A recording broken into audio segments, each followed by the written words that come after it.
watching Parker Success Academy with Dr. William E. Morgan. Hello, I'm Dr. William E. Morgan, and this is Parker Success Academy, where we explore models of business success in chiropractic practices. Today, I have a very special guest, Dr. Jason Hulme. Jason, welcome to Parker Success Academy. Dr. Morgan, thank you so much for having me on. I really can't thank you enough. I think this is going to be just a great use of our time, and I think we're going to have a blast. I think so too. So can you tell us a little bit about yourself and your practice? Absolutely.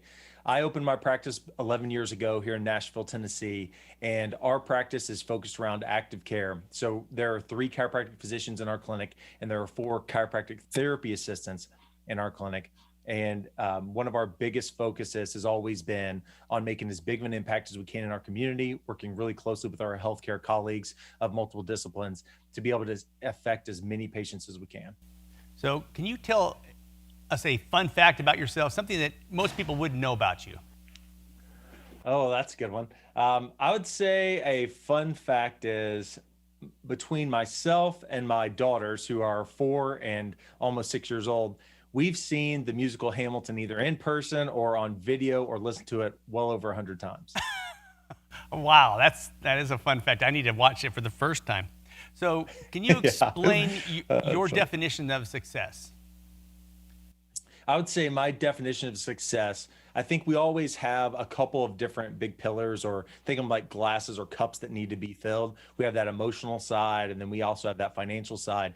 To me, I am way more on the emotional side is what matters to me the most. So for me, it's all about whatever I can do to help influence our community or see the success of our patients day in and day out. And there just be this great vibe in the clinic all the time, where you just know that everyone's working their hardest to get better as much as they can.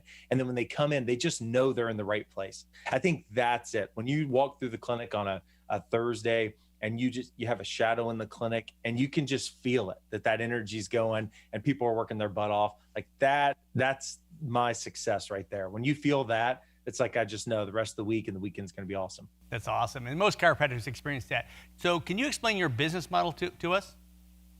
Absolutely. So our business model is, like I said, an active business model. So when a patient comes into our office, they're typically sent by either medical referral or the patient was a medical referral that got better and enjoyed the experience, and now they've referred someone else. So that's how typically patients get into our clinic. That's our marketing approach.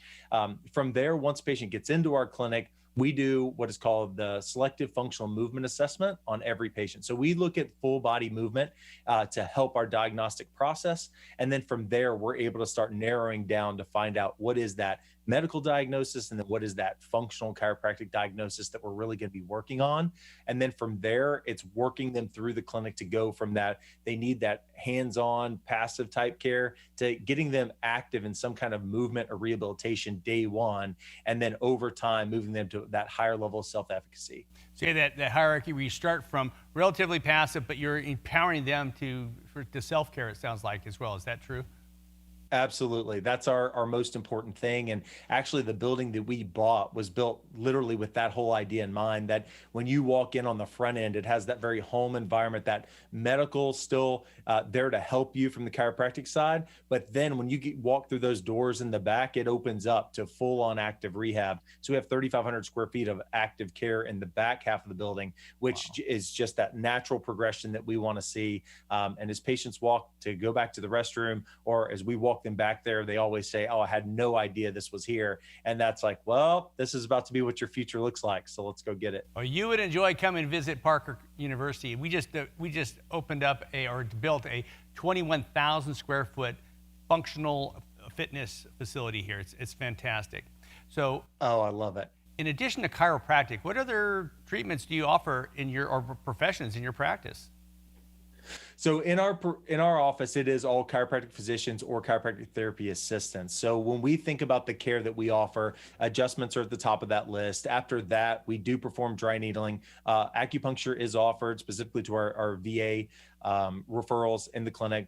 We do have a class 4 laser, but other than that, it's all active care. From the active care side, we do utilize, blood flow restriction and some of these other active modalities, but again, it's still keeping the goal, which is getting that individual as active, as strong, back rehabilitated so that they understand that they can take control of this condition and that they understand the rules on how to stay better. So patient empowerment is what I'm hearing. Do you have any books that you're reading right now, or any books you'd recommend? I mean, besides Hamilton? Hey, that's actually a really good book if you wanted to get into it. I mean, it is 800 pages, but the Hamilton book is actually really, really good by Chernow, if you were wondering. But if we're talking about we have personal books, or do you want clinical? Which would you rather have first? What's a book that's impacted you greatly, maybe this last year or in your practice?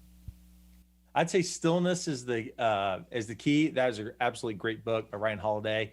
And I really, when it comes clinical, still probably my favorite book, even though it's not in print anymore, is Chad Cook's book, Orthopedic Assessment, because that was the first introduction that I had when that first came out to the idea of joint clusters and looking at these orthopedic tests and finding out, all right, now this utilization, which ones are going to be the most effective to give you a better idea of what's going on in that clinical picture. Well, it makes sense by hearing how your practice is that you would like Dr. Cook's books. I also, by Ryan Holiday, I've not read that book, but I've read The Obstacle is the Way, which has been a very good book. Ryan Holiday is a favorite author of mine. I've really enjoyed his writings. So what's the worst moment you've had in your practice or in your professional career? Worst moment in the professional career would probably be pretty early on. I remember about 9 months in, it was at a Chamber of Commerce meeting. It was one that I thought was going to be a big highlight because I was actually there to speak on TMJ disorders and how we can help those. And I actually did pretty good in the presentation. It was my best day, but I still felt pretty good about it. But right after, there were about 50 people in the room, and someone came right up to me and they said, you know, my son is having really bad TMJ issues. I'd really like to send them in. And they went to shake my hand. And when they did that, they had a business card in their hand. So when I'm shaking their hand, I'm feeling this, what is this? And the look I gave them was probably the least professional look I could have pulled off in that moment. And that didn't go well because everybody noticed I didn't do my best. So that's probably if that's your worst moment, you got to pace yourself. So what was that pivotal moment in your journey? Pivotal moment, probably the most pivotal, was about 4 years ago. Insurance, our biggest payer, so about 80% of the insurance in our city is by one major payer. And they went from a fee-for-service model, which is probably the most successful way when it comes to rehabilitation, because the number of units that you performed, you can actually bill for and get reimbursed appropriately. They went from that to a per diem model. So they basically did a 45, 50% cut across the board, which when they're actively in your clinic 45 minutes to an hour, that's a dramatic hit. Oh. I think the most pivotal part of that was not only the emotional, because that was July 4th weekend. We were coming back from vacation when we got that letter, but also what it made us do was sit down and say, well, we know what our non-negotiables are. And our first non-negotiable is we're not giving up active care. We're still going to make this work. We're going to do this the right way, but how the heck are we going to pull this off? And that really led to hours and hours of restructuring and finding out how we can be far more efficient, how we can use a bigger team from the therapy assistant approach to really streamline everything that we're doing. And where before, I guess we could have been a little lazy and still been okay to have that middle-class lifestyle we really wanted. But at the end of the day, that was completely gone now. So that would have to be the most pivotal moment that we've had in our 11 years in practice. Well, I think that kind of leads us into where your practice model is, because I know you have a real passion for training CAs. But before you go to that question, I would like to ask, what advice would you give a younger version of yourself as you graduate from college? I think the biggest thing would be, if that advice could be digested and utilized, I would say don't ride the emotional roller coaster. However, even if I got that advice now, I don't think I could utilize it very well. So I think the real answer would be constantly be ready to change. And the most important tip I would give would be that same moment that we had about 4 or 5 years ago, where we had to sit down and look at the reality of the situation. I would say every 6 months, sit down and put together your worst case scenario of what could happen, and then develop the strategies for that. Because if that's in place, Now your systems, you're ready to pivot as soon as something happens, as opposed to having to then go through the stages of coping and then also try to make a good decision. So instead of snowballing bad decision after bad decision, always be planning for that worst case scenario and knowing what avenues you would go to, which will ease your mind a ton in the evening and allow you to get to bed at night. Well, from the outside looking in, it seems to me that the biggest danger you have, and I say this to everybody, the most dangerous number in practice is one. If you have one source of income, you're at their disposal. If they go away, you have nothing else. So if somebody pours everything into PI or to whatever, workers' comp or whatever it is, you only have one source. If a law changes, you're up a creek without a paddle. So chiropractic marketing and advertising to patients has been a big topic. What tips would you give based upon your practice about that? I think the biggest thing would be for us is that, you know, we've specialized pretty hard in how we market. So either we're doing social media where we're doing interviews like this, or we're spending one-on-one time conversations with other experts and other fields in our community. I think that's a big one. And then for certain individuals' characteristics, they may not actually love just going out and joining a chamber or going to a Rotary Club and feeling like that they're just forced themselves in that environment. I think the biggest thing is that realize that you actually don't always have to do that. You don't have to just force yourself into what, you know, the top 5 list that you Google that says that you have to do. I think that you can find where you're the most comfortable. And where I find myself the most comfortable is always talking to other healthcare colleagues about, you know, asking them, you know, what are their tough cases or how we can help them, et cetera. And just building that team model. For so often, so many chiropractic physicians feel like that they're almost alone on an island sometimes. And I really feel like that's not the case. Every one of these patients has a primary care. And if you can have a good relationship with them and know that you're working that case together, it inherently gives you this massive connected field of community. And in turn, that ends up being a great relationship back and forth to be able to work with them. So for me personally, that's what worked absolutely the most, because so many of those others, like I talked about that, when I gave that talk that I thought was really great at the chamber, awkward things would come up, and it just wasn't my favorite place to be. So I think that knowing yourself and where you can strive and still putting yourself out there can really go a long way, but attack success in the things that you're confident first and then grow from there. I think the next question is going to bring us towards what your real passion is so we at Parker frequently talk about the 10X concept. What's something that you did in your business that had a 10X return on your effort?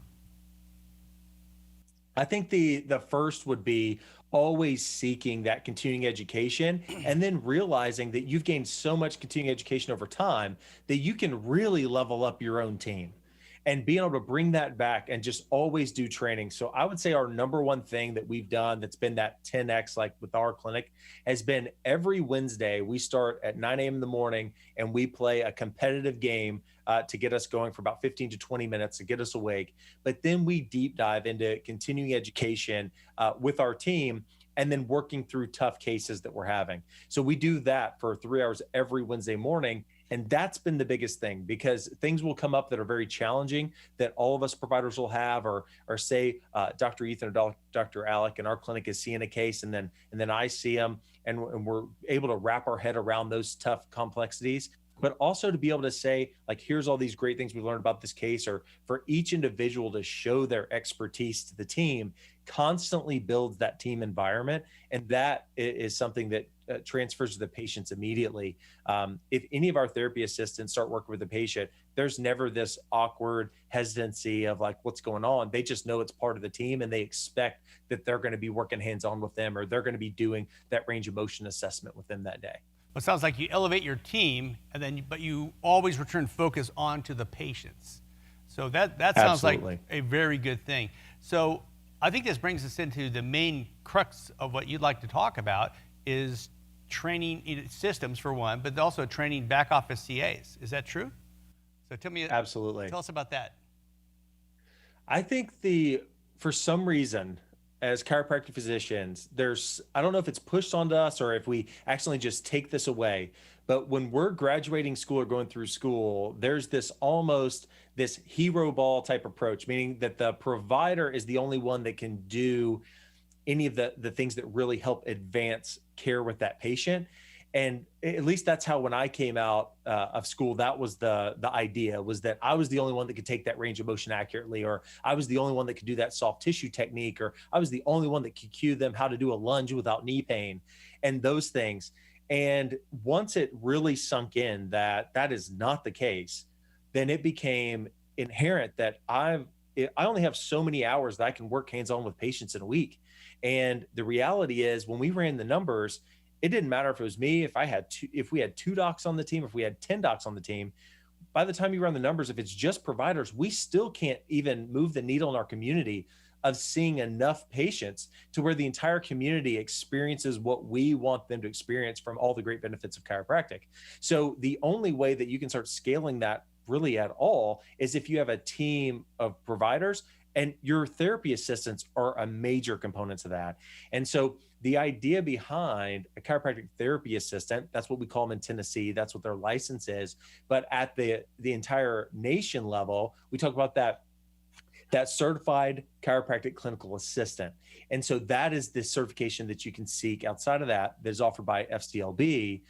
And I'm the chairman of that committee, so I'm a little biased that direction. But the reason I am is because so many providers didn't realize that you could have a team of individuals that cared as much as you do to be able to help that patient and to be able to move them forward, and they can be on your team and they don't have to be a provider themselves. And so taking that idea and saying, okay, well, now how the heck do we structure a system around training that? Because there's so many elements to it.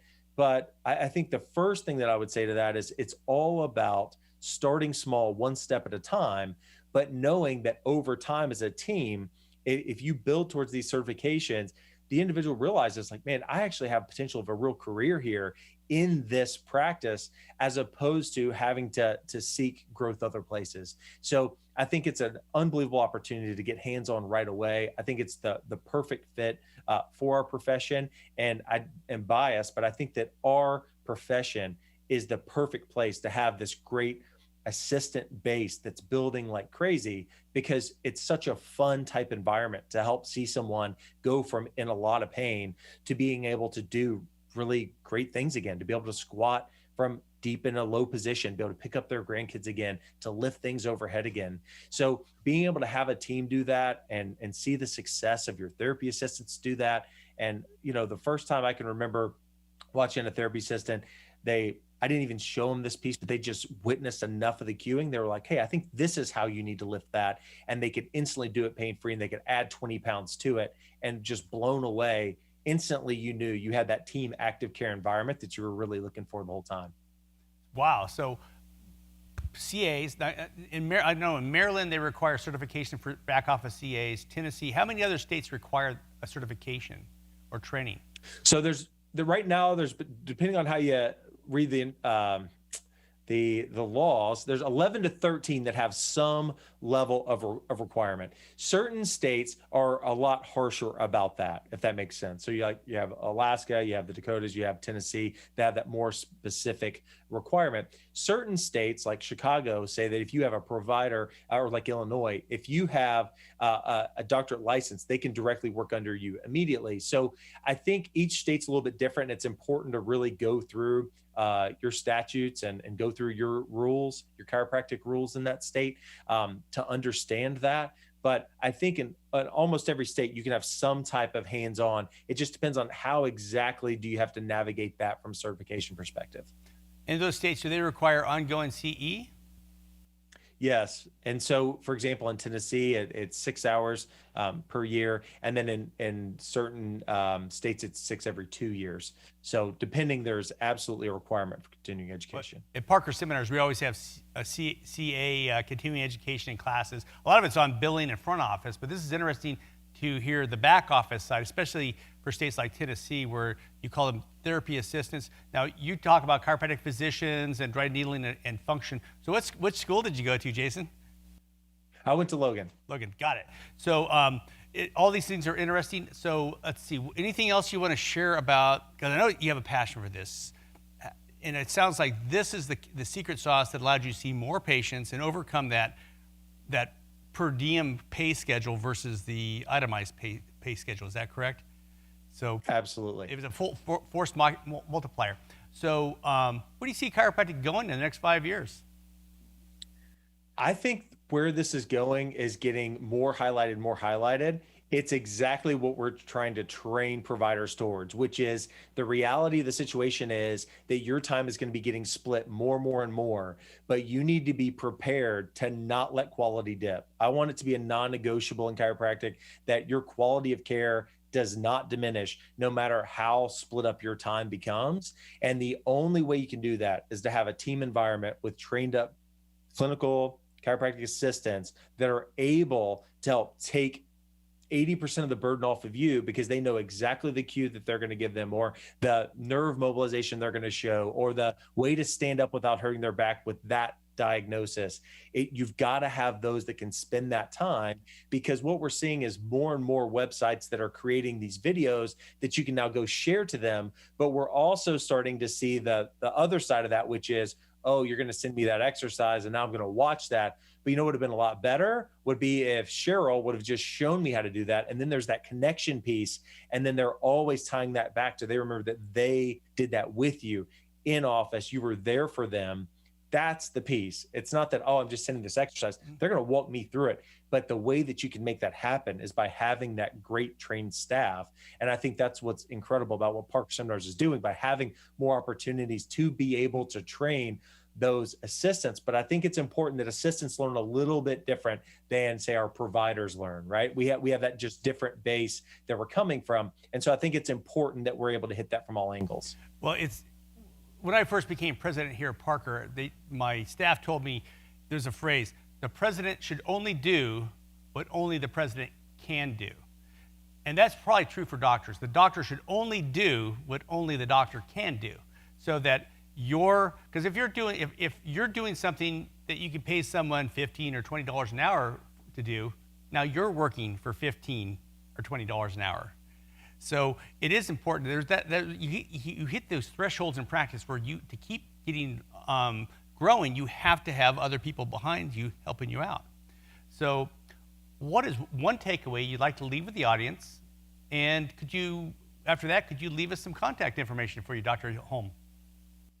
The number one thing I would leave you with is, I would say, go home, write down on a piece of paper, here are the 10 things that I feel like I cannot possibly give up in the clinic that I have to do. And then I want you to now take 5 of those and then have that harsh conversation with yourself and realize, actually, you can. So don't let the ego get in the way there, and find the creative solutions and how you can do that. And then once you find those, how are you going to actually have the trust to be able to have someone else take over those roles, to be able to help level up in your office? And it all comes back to the same thing. If you're deeply seek inside, like we've done many times, the reality is you want to help as many people in your community as possible. And to do that, you have to have help. And you have to be able to trust them. And the way that you're going to do that is with better education and being able to give them the responsibilities that keep them excited about it, that they also have a great impact and can fill up their emotional cup in the clinic. And that's where it comes from. So many people want this role to be able to be a clinical chiropractic assistant. The reality is they don't know the profession's there. And so that's one of my biggest things, is to be able to help educate everyone, to let them know that this is there and see this initiative keep growing. But it's got to start with you. If you're watching this right now, this is where it's got to start, in your practice today, or in the practice you're going to open. So I think that's the most important thing that I could possibly share today. My name is Dr. Jason Hulme. My email is drhulme@activesjc.com. That's the easiest way to get hold of me, or movementconsults.com. Dr. Hulme, thank you so much for joining us today, and thank you all for joining us here at Parker Success Academy. Thanks for watching another episode of Parker Success Academy with Dr. William E. Morgan.